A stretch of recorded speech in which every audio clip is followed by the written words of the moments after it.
Maintenant, on va parler de la biologie de Pope. C'est un peu plus compliqué. Je vais vous demander d'être attentif parce que c'est pas simple à expliquer. J'ai essayé d'imager, mais donc on va parler du corps humain parce que comme ça, c'est plus simple. Vous avez 10 000 milliards de cellules dans un organisme humain, d'accord? Donc 10 000 milliards réplications de votre ADN qui se situe dans le noyau. Il n'est pas pressé, hein? Il est feignant ce matin. Le noyau et son ADN. Donc là, le noyau, votre ADN, elle est enroulée comme ça, elle est repliée, mais elle vibre, elle est vibratoire, votre ADN. Hein, donc elle est dans le noyau repliée. Et puis elle est dans un bain de solution aqueuse qui contient les éléments minéraux en général. Et alors, Pope a démontré qu'il y avait 3 fonctions d'induction pour l'acquisition énergétique dans la cellule. Et il y avait 3 bases d'induction. Il y en a 2 qui sont oxydantes avec production de radicaux libres. C'est la présence d'oxygène et l'augmentation de température. Donc ça, c'est courant, parce qu'on le vit tous les jours. On respire de l'oxygène et on a de la température. Et ces deux bases inductrices de l'acquisition énergétique, que sont l'oxygène et l'élévation de température, génèrent une oxydation qui, par conséquence, produit des radicaux libres dans la cellule. Radicaux libres qu'il faut compenser par des éléments réducteurs. Et votre alimentation peut être cet élément de réduction. C'est pas sûr. On ne sait jamais si notre alimentation est suffisamment réductrice par rapport à notre oxydation cellulaire. Et la 3e cause de l'induction de l'énergie, c'est le biophoton. Et la présence d'un biophoton qui va circuler sur l'ADN en prenant en charge, c'est comme ça que le biophoton fait acquérir de l'énergie à la cellule. Donc vous avez un H+ avec son électron qui tourne autour sur l'orbite de base. Le biophoton va arriver, il se dirige sur l'ADN et il entraîne avec lui l'électron de l'hydrogène. Et les deux ensemble, ils vont tourner autour de l'ADN pendant une certaine période qui correspond en gros à ce que toute la génétique de la cellule soit lue. Hein. Et là, quand le biophoton a fini cette rotation, il relargue, enfin l'électron est relargué sur son atome d'hydrogène, mais sur une orbite plus haute. Et quand il descend à son orbite originelle, il relargue dans le bouillon de la culture une énergie égale à un biophoton.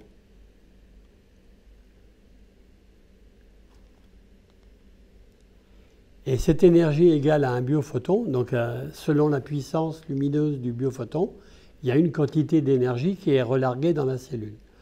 Et cette énergie, l'intérêt, c'est qu'elle a la cohérence de la lumière et en plus, elle est caractérisée de la génétique de la cellule par la circulation du biophoton sur l'ADN.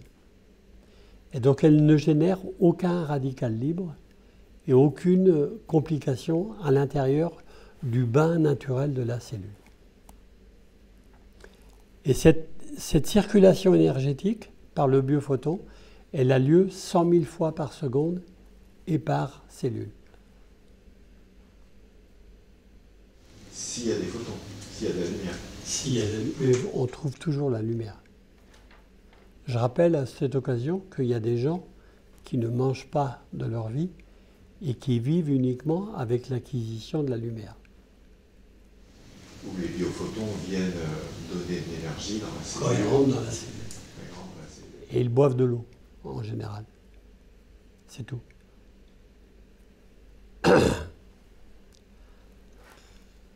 Alors, revenir à ne consommer que de la lumière, ça va être dur pour un certain nombre de gens, dont je fais partie, en premier. Je ne me permettrai pas de juger pour les autres. Mais dans le végétal, vous allez comprendre que le végétal qui vit de la lumière qu'il reçoit tous les jours, s'il a l'eau nécessaire pour équilibrer sa consommation énergétique, il a en gros besoin de rien d'autre. Et même l'Académie des sciences françaises, elle dit, dans une étude qui a été publiée il y a environ une dizaine d'années, elle dit il faut qu'on redécouvre les qualités de la biophysique des sols pour aider les plantes à vivre de l'énergie, parce qu'une plante, 98% de son besoin d'énergie sont donnés par la lumière. Donc même la Société des sciences, elle reconnaît qu'elle a oublié la vie des sols. Il y a quand même besoin d'autres éléments, parce que... Oui, mais vous allez voir... Eau, mais dans le sol, il n'y a pas que la lumière. Oui, mais il y a d'autres éléments qui... Et pour avoir construit, il faut des matériaux de construction. Oui, mais ils vont venir avec la solution du sol. D'accord, ouais. Ok. Donc quand vous dites il faut de l'eau et de la lumière, ok, mais pas que aussi. Mais pas que, il y a un complément. Il y a un complément qui n'est pas si minime que ça, il est important, mais il n'est pas... C'est-à-dire que, en fait, si vous voulez, le végétal ne prélève pas tant de K, tant de P, tant de calcium, dans le sol. C'est un global qui doit être à l'équilibre et qui va se transformer entre le moment où il est prélevé dans le sol et le moment où il est transpiré dans la feuille. Je vais vous l'expliquer après. Ce que je voulais expliquer de manière supplémentaire ici, c'est la qualité paramagnétique ou diamagnétique de la force électromagnétique générée par l'électron. Donc, c'est l'électron autour de son atome, dans son orbital autour de son atome, qui génère la force électromagnétique. Donc, la force électromagnétique du vivant, elle est générée par le spin de l'électron sur lui-même quand il tourne autour de son proton, pour ce qui est de l'hydrogène. Alors c'est le spin, c'est comme ça, il tourne sur lui-même, et cette capacité à générer ce spin est caractérisée par 3 types de qualités différentes dans la force électromagnétique. Donc on a 3 types de spin. On a un spin, 3 qualités. Donc on a le double-double. Donc on a 2 rotatoires à chaque rotation. On a le double, oui, ben, c'est long mon explication. Le double inverse. Donc on en a 2, mais elles sont inverses. Et puis on a le simple. Et sachant que ces 3 qualités de spin qui génèrent la force électromagnétique, elles vont aussi générer des types de magnétisme différents. Le paramagnétisme est généré par le double-double, le diamagnétisme par le double inverse, et le simple, il ne gère rien du tout. Donc, parce que maintenant, on va parler de paramagnétisme des sols. Et donc, le paramagnétisme des sols, il est lié au paramagnétisme que génèrent les métaux qui sont présents dans le sol. Et sachant que le paramagnétisme, donc le spin double-double, génère une force qui favorise tout le vivant dans le sol, et le diamagnétisme génère une force qui le ralentit. C'est-à-dire qu'elle est anti-circulation du vivant, en gros. Donc il est très important de bien maîtriser le paramagnétisme de son sol, parce que le paramagnétisme du sol, il a une influence directe sur la fertilité des sols. Fertilité des sols, ça veut dire capacité à fournir des éléments réducteurs pour la solution de la feuille, dans la sève élaborée, qui monte dans la plante.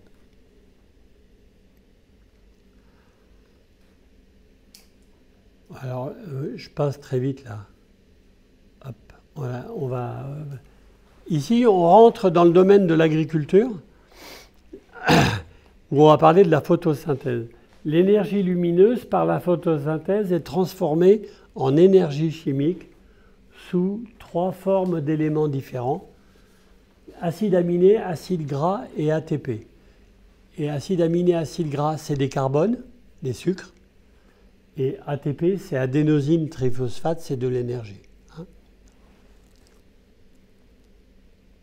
Cette photosynthèse, 20 à 40% des composés carbonés issus de la photosynthèse sont transmis au sol par les exudats racinaires.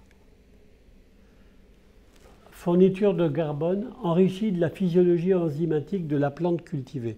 Quand je parle de physiologie enzymatique, c'est directement l'ADN de la cellule va caractériser le carbone en fonction de ses besoins propres.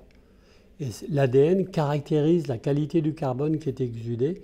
Et c'est ce message de caractérisation par l'ADN qui permet aux biomasses des sols de constituer une sève élaborée qui va remonter dans la plante correspondant à la qualité du carbone qu'elle a reçu et complémentaire de la qualité du carbone qu'elle a reçu. Donc c'est la plante qui informe les sols les biomasses des sols dans le complexe argilo-humique de son besoin d'équilibre complémentaire. Donc dans ce que la plante produit, 20 à 40% des composés carbonés vont dans le sol. Vont dans le sol, selon les espèces cultivées. D'accord. Les plus faibles, c'est 20, les plus fortes, ça va jusqu'à 50%. C'est notamment le développé de Ingham. Donc, je pense qu'elle a dit jusqu'à 60%. Mais... Oui, mais après, il y a plein de conditions additionnelles. C'est-à-dire qu'il faut qu'il y ait une activité importante au sol. Et en fait, plus l'exudat va être consommé, plus la plante va en produire. En fait, c'est une réaction de symbiose. Mais globalement, en disant de 20 à 40%, on est dans la moyenne générale. Et ce carbone est très important pour la vie du sol. Parce que c'est la seule source de sucre pour le développement des biomasses du sol. Et que chaque plante va imposer, par la structure de son carbone, la structure des biomasses qui vont l'aider. Parce qu'à chaque plante correspond sa propre biomasse, pratiquement. Donc quand on fait quand ils font du trèfle, par exemple, autour des cultures, en fait, moi je crois que c'était ce qui était en surface du sol qui après allait être broyé et mis dans le sol qui constituait cette sorte d'engrais vert, mais c'est pas tant ça, c'est surtout les 20 à 40% d'exudats qui sont injectés dans le sol par le... Les 20 à 40% d'exudats carbonés, mais aussi toute la biomasse générée par ces exudats. D'accord. La biomasse, je l'avais vu, mais la biomasse générée par ces exudats? Oui, les bactéries, Oui, dans le sol. Dans le sol, enfin, tout ce qui existe dans le sol, les vers de terre, tout un tas de choses. Quand vous mettez un trèfle, vous avez des nodosités fixatrices d'azote. Donc c'est une charge d'azote qui va servir à un hôte végétal quand le trèfle va être décomposé. Et ainsi de suite, c'est une chaîne. En fait, c'est la diversité de cette charge carbonée qui fait la diversité des biomasses dans le sol et la richesse et vitesse de réaction à une nouvelle implantation de culture.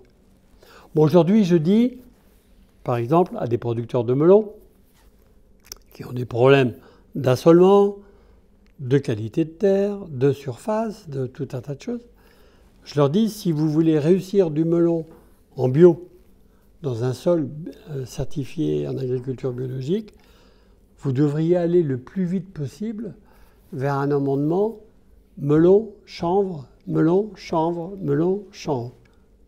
Pourquoi? Parce que la répétition des deux mêmes cultures suivies va faire que les deux vont se renforcer par le carbone généré et par les biomasses générées.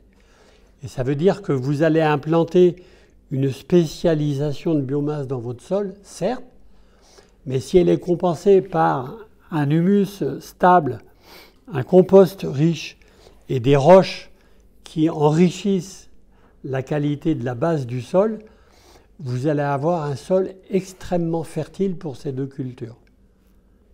Et vous allez voir les rendements augmenter d'année en année. Moi, je l'ai démontré chez moi, mais qu'avec du melon. J'ai fait 12 années de melon de suite au même endroit, en bio. Et mon rendement a toujours augmenté. Mais parce que je compensais la culture par des principes actifs réducteurs, par tout un tas de choses qui fait que je mettais en faiblesse, sachant que le problème le plus important du melon, c'est le fusarium, qui est un champignon des sols. C'est un fusarium, c'est un champignon qui vient sucer les exudats du melon. Parce qu'il l'intéresse, il y a des sucres. Et comme il est hyper spécialisé, il consomme toujours la même chose. Et quand il n'y en a pas assez, il rentre dans la plante par la racine et il vascularise la racine et ça tue la plante. D'accord ? Donc moi, pendant 12 ans, j'ai fait du melon, je n'ai jamais eu de fusarium. Parce que j'enrichissais mon sol de manière équilibrée et je mettais en faiblesse le fusarium et il ne pouvait pas prendre la force sur les autres. Et dans tous nos procédés, on arrive aujourd'hui à rentrer dedans tout un tas de choses.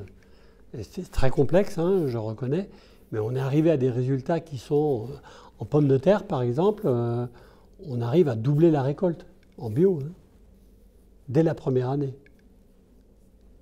Sur une terre qui, soi-disant, ne peut plus produire, quoi, hein, en gros. Ou qui ne produit pas grand-chose parce que déséquilibré. Mais ça, on verra par l'analyse de sol après. Mais c'est impressionnant ce qu'on peut arriver à faire sur un plan naturel. Mais quelque part, en dopant un petit peu artificiellement avec des principes naturels, mais en renforçant potentiellement la vie du sol. En fait, pour mettre un parasite en faiblesse, il faut enrichir la vie du sol. Et plus vous l'enrichissez, plus l'élément qui doit concurrencer votre culture, il s'efface, il est éteint. Et moi, je l'ai prouvé 12 ans de suite avec du melon au même endroit. Hein. Et aujourd'hui, c'était un sol qui était très déséquilibré au départ, c'est mon sol chez moi. On était à pH 8,5 et on manquait énormément de magnésium, par exemple. On avait un excès de calcium très important. Aujourd'hui, je suis en excès de magnésium. Je suis obligé de mettre du gypse pour compenser l'excès de magnésium. Et on a mis le calcium là où il doit être. Uniquement par quelques apports d'amendement. Hein. On l'a fait tout à fait naturellement, avec des silicates de magnésium et avec du basalte. En même temps que le compost. Mais on y arrive très bien. Hein. Ici, on va vous parler un petit peu de biodynamie. Mais rapidement, rassurez-vous, on ne va pas vous bombarder. La biodynamie est l'une des techniques d'agriculture naturelle relativement naturelle, entre parenthèses, j'utilise du cuivre et du soufre aussi, qui parle des énergies du vivant, en termes d'éléments. Donc il parle des éléments qui sont pour eux la lumière, la terre, l'eau, le feu, qui correspondent en termes de plantes aux plantes fleurs, aux plantes racines, aux plantes feuilles et aux plantes fruits. D'accord ? Ces éléments sont caractérisés dans le calendrier de la biodynamie par des constellations qui entourent notre constellation solaire, qui sont des constellations fleurs, racines, feuilles et fruits, et qui peuvent avoir des influences selon les dates à laquelle vous pratiquez les cultures, sur ces cultures de types différents. On utilise aussi le calendrier de la biodynamie. Et j'utilise aussi le calendrier de la biodynamie pour fabriquer mes produits en fonction des plantes sur lesquelles on les utilise. D'accord ? C'est très complexe. Hein ? On en est rendu à des niveaux de complexité énormes et importants. À titre d'exemple aussi, pour fabriquer les produits, on a mis au point avec Ferdon une machine de brassage aujourd'hui qui est un dynamiseur de la biodynamie, mais qu'il n'a encore pas connu en biodynamie aujourd'hui, puisqu'il n'utilise aucune énergie thermique. Il utilise de l'air. J'envoie de l'air pulsé dans une cuve qui brasse l'eau dans le sens de la biodynamie. Et on a mis sur cette cuve des plateaux en haut et en bas et des cristaux à l'intérieur en forme de vortex. Et on énergise par la lumière les produits. Et on sort des produits aujourd'hui qui sont entre, on va dire, qui vont, pour l'eau simple, par l'appareil, on est capable de faire monter l'eau à 25 millions d'unités bovis en la prenant brute du réseau, simplement en brassant l'eau. Les produits, ils sont entre 25 millions et 150 millions d'unités bovis. Parce que la cohérence de la lumière donne une cohérence au mélange de produits. Et en fait, si vous voulez, les produits, au final, ils agissent comme s'ils étaient tout seuls l'un à côté de l'autre, mais également en même temps comme s'ils étaient un, ensemble. Mais ils ont gardé toutes les fonctions d'origine de chacun des principes actifs. Yves, il y a un truc que je n'ai pas bien saisi, c'est quand on dit sur l'échelle bovis, ça va jusqu'à 10 000, on a dit tout à l'heure. C'est ça. Mais oui, mais l'échelle de bovis, on peut la mettre en millions, si on veut. Là, c'est ça que je ne comprends pas. On fait la conversion. On dit 1000, c'est 1 million, ou 10 millions, ou 20 millions. Et ça fonctionne. C'est automatique, c'est quantique, hein, l'échelle de bovis. Hein. Donc c'est de 0 à 10 000, c'est ça? C'est une valeur relative. Une valeur relative. C'est de 1 à 10 000. De 1 à 10 000. Mais ça peut être de 1 à 10 millions d'unités bovis. Ou de 1 à 1 milliard. Ou de 100 millions à 100 milliards. D'accord. Et qu'est-ce qui gère la transposition? Votre décision. D'accord. Mais du coup, un produit... C'est comme un pendule. C'est comme ça a la même réaction qu'un pendule. Là, le pendule, on se sert de notre énergie de communication pour transmettre l'information. On n'est qu'une antenne. Notre corps est une antenne. Quand on utilise un pendule, vous êtes une antenne qui fait passer une énergie. Je crois que le pendule, justement, servait à positionner, à trouver la métrie bovis, quoi, là où on est sur l'échelle bovis. Oui. Le pendule va se... Oui, mais c'est... En fait, nous, quand on tient le pendule, on n'impose rien au pendule.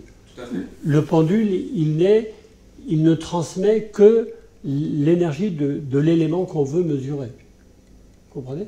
Ouais. Donnez-moi votre bouteille d'eau. J'ai très bien compris ça, ce que je comprends. Voilà, donnez-moi votre bouteille d'eau. En fait, c'est toi qui détermines à l'avance si tu veux une échelle de 1 à 10 ou une échelle de 1 à 1 million, dans ton intention.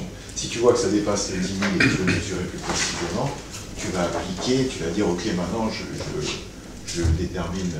D'accord, donc il y a des choses qui peuvent être à 10 000 unités bovis et d'autres à 1 million d'unités bovis. Ou à 100 millions même. Donc ils ont une fréquence vibratoire beaucoup plus importante à 1 million qu'à 10 000. Ouais. Et donc l'échelle, en fait, elle est infinie en fait. Ça va de 0 jusqu'à... L'infini. D'accord. Donc c'est ça que je buguais. De l'infini à l'infini d'ailleurs. Je buguais sur le fait que ça s'arrête à 10 000. Donc en fait, ça ne s'arrête pas vraiment à 10 000. Ici, donc j'applique l'échelle telle qu'elle est écrite de 0 à 10 000. Ouais. Hein? Donc je tiens la bouteille d'eau et je dis à quel niveau énergétique est cette bouteille d'eau.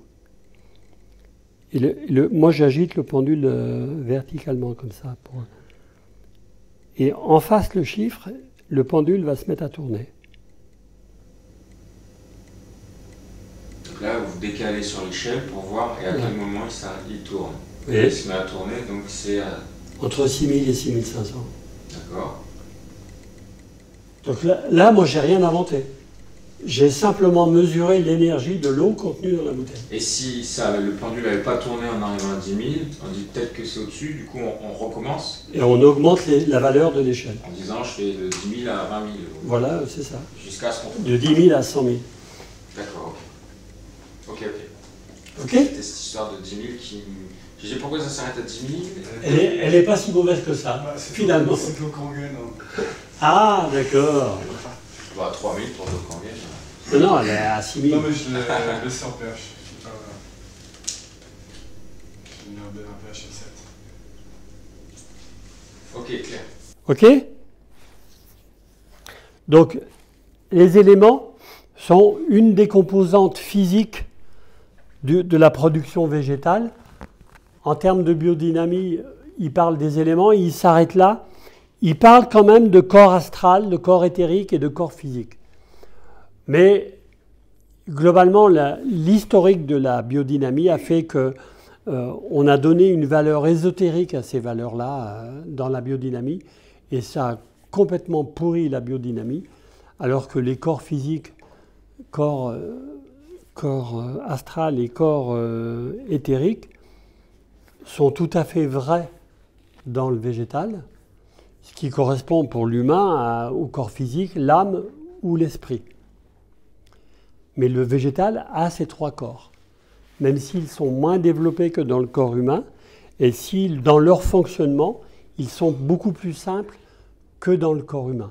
Le corps humain, chacun de ces trois corps est disposé avec trois corps supplémentaires à l'intérieur. Le corps physique a à l'intérieur un corps physique, un corps éthérique et un corps astral. Le corps astral a un corps physique, un corps astral et un corps éthérique. Et le corps éthérique a un corps physique, un corps astral et un corps éthérique à l'intérieur. Et les fonctionnements sont à l'intérieur de chaque corps, puis entre les corps après. Alors que dans le végétal, on a un fonctionnement sur les corps très simple qui est sur le corps éthérique, le corps astral et le corps physique. Sachant quand même que les corps du végétal sont des éléments primordiaux dans la structuration énergétique de la matière. C'est-à-dire que les éléments qui vont être directement corrigés dans leurs défauts de fonctionnement physique par la géobiologie des sols, par exemple, les plateaux de la géobiologie des sols, les fonctionnements des corps, en cas de défaut sur les végétaux liés à leur histoire, leur ADN, leur reproduction et ainsi de suite, vont être corrigés par les élixirs qu'on introduit par les produits d'application foliaire. Élixirs qui sont déjà introduits un petit peu dans les composts. Dans les composts, on fait de l'information géobiologique et on fait aussi une information corps, physique, éthérique et astral dans les composts à partir de procédés de fabrication basés sur la cendre de bois et des farines de plantes, des farines d'essence de plantes, que l'on dope avec des élixirs, qu'on structure selon les dates de la biodynamie. Et c'est fait, cette structuration, elle a lieu 1 an avant la mise dans le compost, en gros. C'est des produits que je fabrique spécifiquement. Et ça a mis du temps à être mis au point, mais aujourd'hui, ça fonctionne très bien.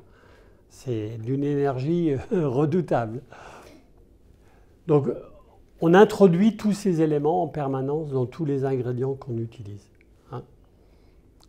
Alors ça, bienvenue.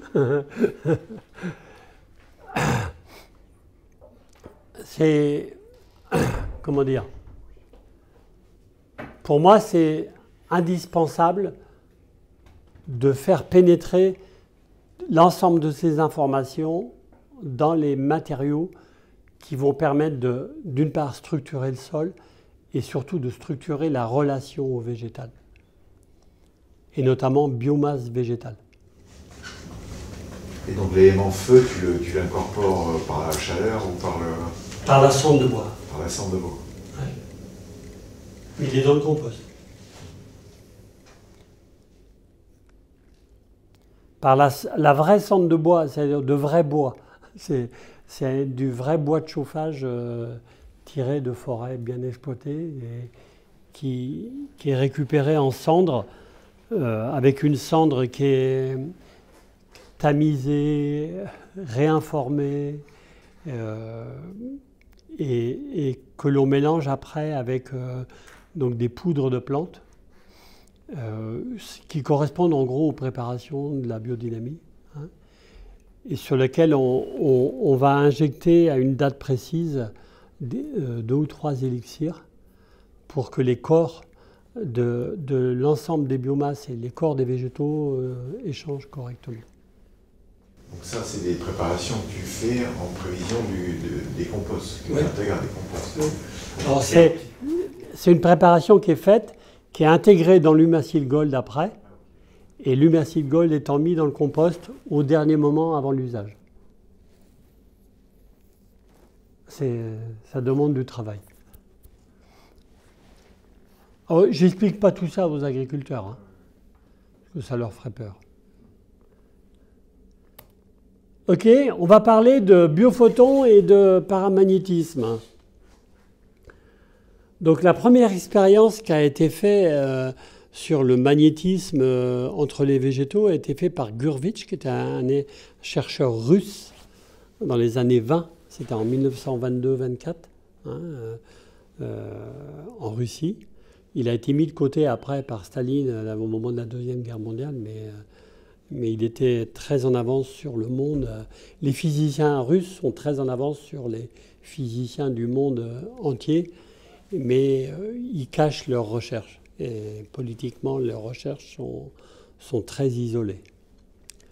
Pour vous donner un ordre d'idée, le VQT, le VQTY, le petit appareil qui restructure l'eau, le réacteur en forme pyramidale avec des formes sacrées à l'intérieur, il est fabriqué en Russie par des physiciens russes. Fernando le fait faire à un copain russe, en inox. C'est particulier. Et le russe, il lui a dit, donc c'est Fernando qui a imposé le schéma et la forme et la construction. Et le physicien russe, il lui a dit, quand il a eu fabriqué le premier, il dit, j'ai jamais vu un truc pareil. Il dit, ça corrige tout. Il n'en revenait pas. Bon, il a été testé en cristallos, en énergie cristalline là, sensible, là, en cristallosensibilité. Là. Et là, le gars qui l'a mesuré, il a dit, inconnu. Jamais vu. Ils ne savent pas expliquer. Bon, alors on ne donnera pas d'explication. Donc, Gurevitch, il a démontré que les oignons communiquaient entre eux à distance par leur système racinaire avec des longueurs d'onde UV. D'accord ? Je rappelle que les UV sont en dessous du visible avec une énergie assez importante dans le biophoton. Que si ces énergies, on était capable de les amplifier par un quartz paramagnétique, à ce moment-là, on avait encore plus de croissance du système racinaire. À l'inverse, si on mettait un quartz qui avait été vitrifié et qui était devenu une vitre, eh bien ça isolait les racines. Autrement dit, le paramagnétisme du quartz, il est efficace que s'il est naturel. Il ne faut pas transformer le quartz. D'accord ? Et tous les quartz ne sont pas paramagnétiques. D'accord ? Donc ça, c'est le rôle du quartz dans le sol par rapport au paramagnétisme. Maintenant, on va parler de la lumière. Le Soleil produit des dipôles, pôle nord et sud, comme les ferroaimants, qui sont déchirés dans les environs proches du Soleil en monopôle électromagnétique libre, alors en pôle nord positif et pôle sud négatif. La majorité, donc ceux qui ne sont pas absorbés par l'atmosphère, arrivent sur Terre.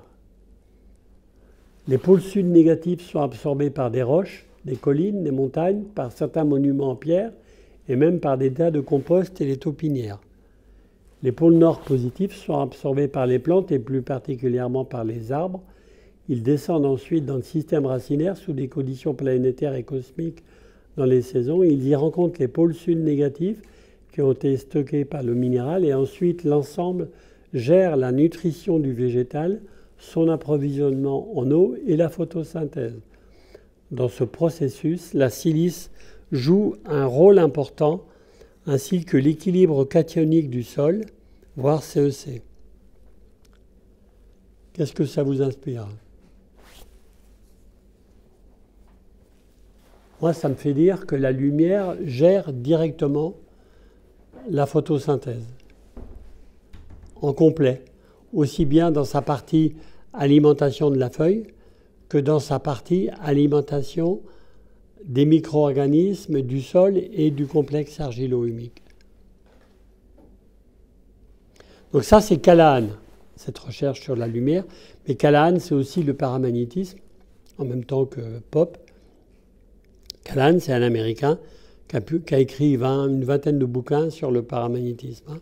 Et Callahan, il a notamment démontré, à partir du faisceau laser, que les insectes venaient s'installer sur les plantes uniquement dirigés par leurs petits rayons laser. Et quand ils détectaient une onde de stress émise par le végétal. Et que c'est les ondes de stress du végétal qui attirent les insectes et qui rend appétant les plantes pour les insectes. Donc on est tous interconnectés, on est tous liés au même faisceau lumineux et on fonctionne tous avec le même faisceau lumineux. Hommes, animaux, végétaux, minéraux, l'eau, tout ce qui est présent sur Terre. Et l'ADN de nos cellules est l'un des vecteurs de ce faisceau. C'est compliqué à comprendre, hein, parfois. C'est compliqué à imaginer qu'il y a 3,5 milliards d'années que la vie sur Terre est liée à ça. Et qu'aujourd'hui, ce n'est pas un engrais chimique ou un pesticide qui va changer le fondamental de cette chose-là. Et qu'il vaut mieux éliminer l'engrais chimique ou le pesticide plutôt qu'éliminer la lumière, à mon avis. OK ? On va parler agriculture un petit peu.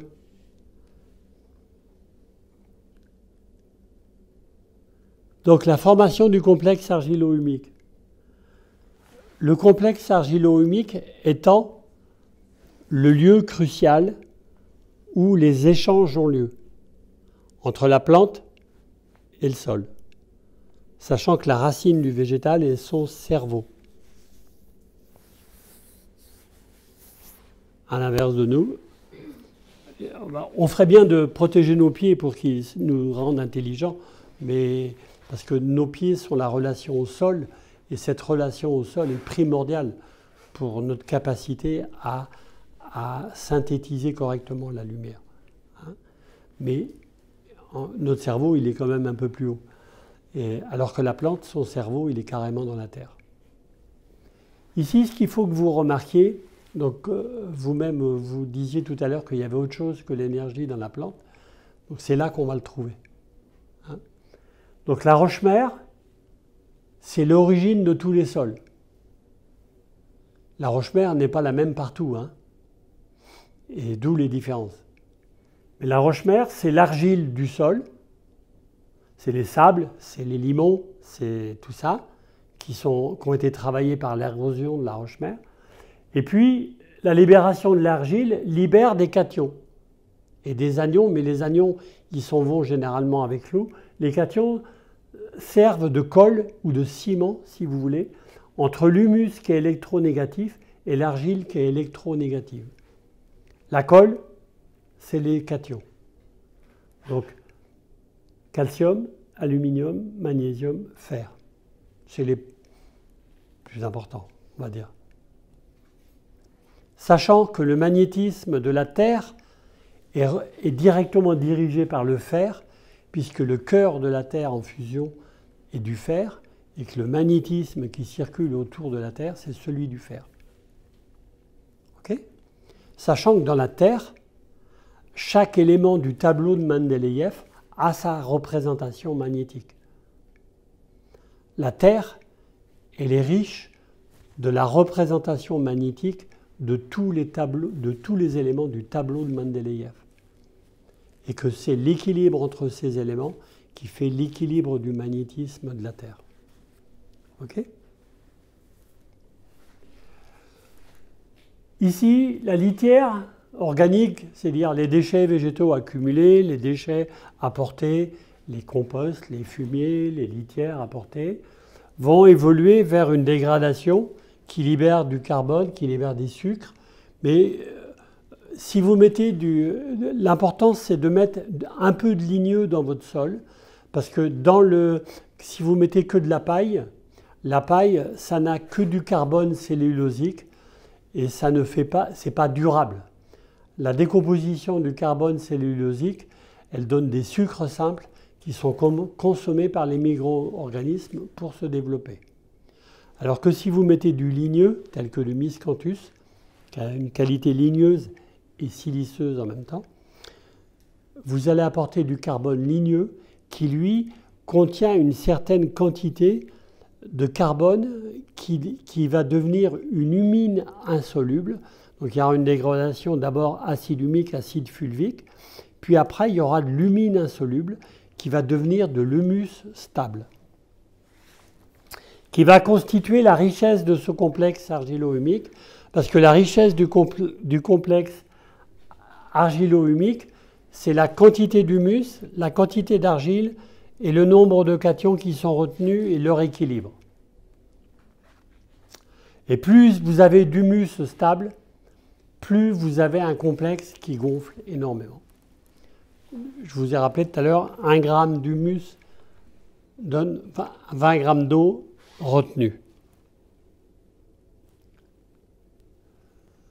Donc le jour, les biophotons qui bombardent la plante, ils sont absorbés par les plantes et les arbres et ils descendent dans le système racinaire. La nuit, les pôles sud qui sont absorbés par les roches qui étaient dans les sols, paramagnétiques ou pas, mais l'apport de basalte rend globalement le sol paramagnétique. La qualité du basalte, c'est qu'il impose son paramagnétisme à l'ensemble du sol. Le sol devient paramagnétique.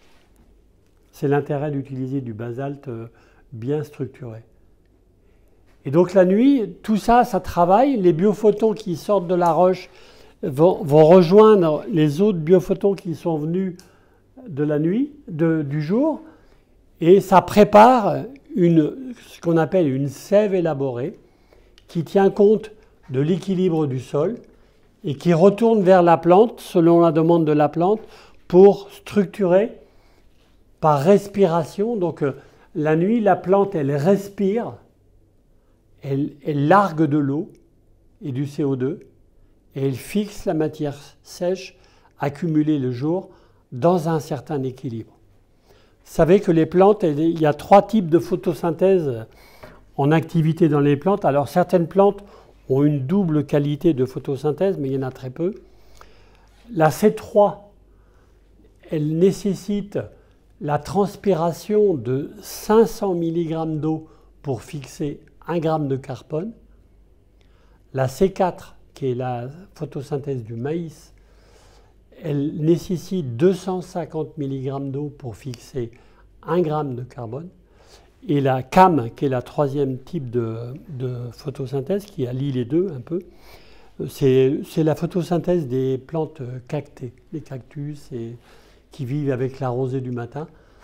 50 mg d'eau pour fixer 1 g de carbone. Le chanvre, je suppose qu'il est en C3. Et donc il faut qu'il transpire 500 mg d'eau pour fixer 1 g de carbone.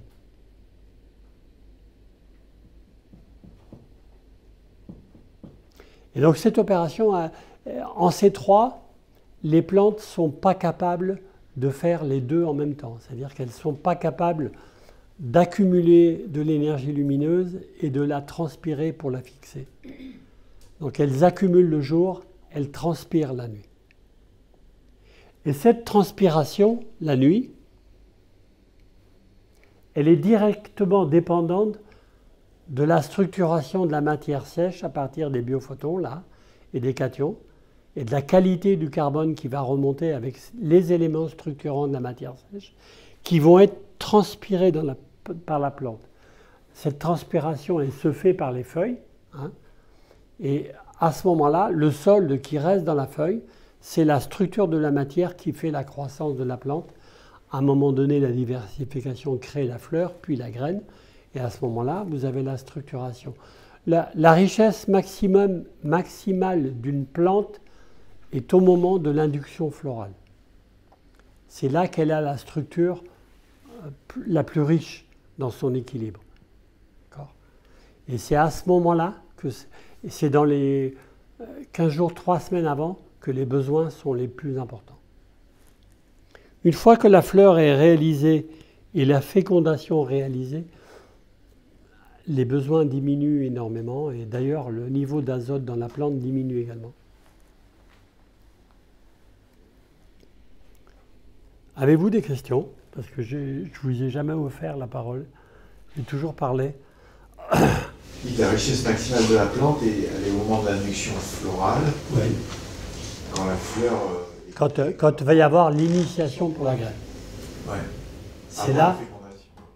Et en fait, il faut que l'équilibre dans la feuille soit le plus élevé possible entre les éléments pour que la graine soit de qualité.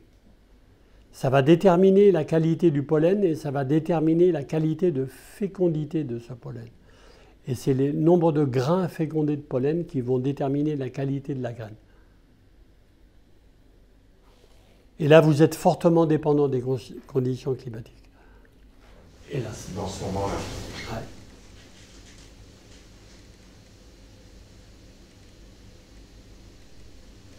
Mais des fois, justement, avec le chanvre, on récolte à ce moment-là. C'est-à-dire avant la fécondation et au moment de la floraison. On récolte le chanvre pour la fleur, Non, pour le textile. pour le textile. Ouais. Parce C'est que la la fibre- fibre est la plus intéressante, la moins ligneuse. Tu vois, où il y a le moins de lignine à l'intérieur, ce qui permet d'aller dans les filatures et tout ça. Enfin, c'est le process pour acquérir un fil de super qualité. Ok. Mais où il y a aussi de la fleur, quoi. Il faut que la fleur soit exprimée quand même. Il faut que la fleur soit exprimée, elle commence à s'exprimer, mais c'est avant. Les premières fleurs. Les premières fleurs, C'est au moment de la floraison. ouais. Avant la fécondation. Ouais. Ok. Et puis pour la fleur, vous récoltez fleurs exprimées. Pour la fleur, normalement, tu Pour les l'amènes à CBD. maturité non fécondée. Non fécondées. Fleurs à maturité non fécondée. Ouais, ce qui équivaut à la graine à maturité, si tu veux, c'est-à-dire que la fleur, elle est venue, elle a atteint Son expression la plus... Ouais. Et donc vous récoltez fleur après fleur au fur et à mesure. Non, tu récoltes... Tout le bouquet. Oui, parce qu'en général, c'est des cultures que tu as mis en même temps et qui ont une Et homogénéité. il n'y a que la graine qui demande d'attendre que la graine soit là. Quoi. Alors, au final, on va récupérer aussi la fleur à la floraison. Juste, il faudrait voir aussi la qualité qu'elle a. Elle est moins exprimée, elle aura des terpènes et tout, mais c'est marrant de savoir que c'est qu'est-ce que tu appelles richesse maximale. C'est l'équilibre maximum entre les éléments dans la feuille et c'est la concentration maximum des éléments. Mais la plante, elle est programmée pour ça. Hein. C'est pas ce que je te dis là. Moi, je l'ai mesuré sur 2-3 plantes en maraîchage. En melon, par exemple, pour te donner une ordre d'idée, avant floraison, si on n'est pas à 5000 ppm de NO3 dans la sève, on n'est pas capable d'avoir de floraison et de fécondation. Et on fait monter les concentrations, mais naturellement, hein, totalement naturellement, jusqu'à 10 000 ppm de NO3 dans la sève. Et la sève circule plus vite. C'est-à-dire qu'il y a plus de circulation de sève. La plante se prépare à la fécondation. Oui, prépare. De toute façon, il a besoin. Si tu veux, il faut que toutes les informations soient dans la plante pour que c'est l'information circulant dans la plante qui fait la qualité. Hein. C'est pas la fixation, c'est qu'un domaine supplémentaire définitif derrière. La fixation, c'est pour la qualité de la graine, parce que si tu veux, la plante, elle est d'abord programmée pour se reproduire, et donc pour produire de la graine. Et donc son organisation, elle est destinée à produire une graine de qualité pour assurer le développement de l'espèce. Donc les hommes, après, ils ont utilisé ça pour différentes choses. Malheureusement, la plus grande problématique dans le matériel variétal qu'on utilise aujourd'hui, c'est que les recherches variétales, elles sont faites avec des objectifs qui ne sont pas ceux pour lesquels les agriculteurs produisent parfois. Par exemple, les variétés de maïs, elles sont toutes sélectionnées sur des critères de production idéaux. Arrosage tous les 8 jours, et chez les agriculteurs, c'est pas comme ça. Toutes les plantes, elles sont sélectionnées aujourd'hui dans des conditions qui ne sont pas leur réalité de production. C'est ça la difficulté du matériel variétal qu'on utilise. Alors que si tu laisses évoluer ton variétal avec tes conditions propres de culture, tu arrives à des résultats complètement différents. On a fait des tests avec des semences de maïs population utilisées par des agriculteurs. Donc ils achètent une semence population qui est produite chez quelqu'un d'autre et ils la produisent 3 années chez eux, ils la reproduisent. Ils arrivent à des résultats complètement différents en taux de protéines et tout. Aujourd'hui, en maïs, ils sont, je ne sais pas moi, entre 12 et 13% de protéines. Avec des maïs population, ils montent jusqu'à 20%. C'est pas pareil. Et l'agriculteur, il mettait un tas d'ensilage de maïs traditionnel et un tas de maïs population. Elles allaient toujours au maïs population, les vaches, d'elles-mêmes.